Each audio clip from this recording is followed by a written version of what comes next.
मला आहे ना सगळेच म्हणतात की तू बाकीच्यांसारखे व्लॉग का नाही बनवत, नुसती गावंढळ भाषेतच बोलत असते. तर म्हणलं ठीक आहे, तुमचा हुकूम सर राखो, पण नाही सरळ पत्र्यावरती जाऊ द्या. तर नमस्कार मित्रांनो, नाही नमस्कार नाही तर हॅलो गाईज, बफेलो शेळ्याज मेंढ्याज सगळ्यांना हॅलो बरं का. आता आपल्याला आहे ना सकाळी सकाळी गुलाबजांबू करायचे होते, त्याच्यामुळे मी पीठ हातात घेतलं होतं. मला काही ते आकार द्यायला जमलं नाही. म्हणलं ज्याच्या आयुष्याला स्वतःलाच आकार नाही तो काही गुलाबजामला आकार देणार आहे. त्याच्यामुळे माझ्या आजीने ना 4 लाथ आणि 3 शिव्या घालून आपल्याला बाहेर ढकलून दिलं होतं.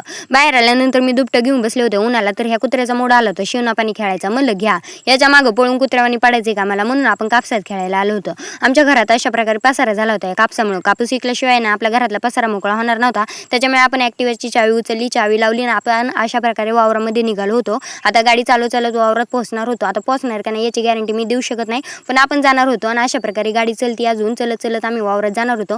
गाडी चालल्यानंतर आम्ही 10 कोस गाडी लांब लावली आणि नंतर आपल्या पप्पाची स्लीपर घालून आलेलो होतो. मग असं चलत गटरीतनं वाचा तोडीत आपल्याला रानात जायचं होतं. कसं पाऊस झाला होता ना, त्याच्यामुळे आपण आलो होतो. आता तोंड दाखवलं असतं, मी जरा जास्त सुंदर नाही ना, त्याच्यामुळे सारखं दाखवायचं काय त्याच्यामुळे असं गटार बिटार तुडवीत कचा आलो होतो. आपल्याला चांगला रोड देखत नाही ना, चांगले काम करूच वाटत नाही, तर वाईट काम करायची सवय लागली ना, त्याच्यामुळे गटरीतनं वाचा तुडवीत आलो होतो. मग गटरीला राग आला, मग मी तिला सॉरी म्हणले. मग अशा प्रकारे वावरात चालू होतो.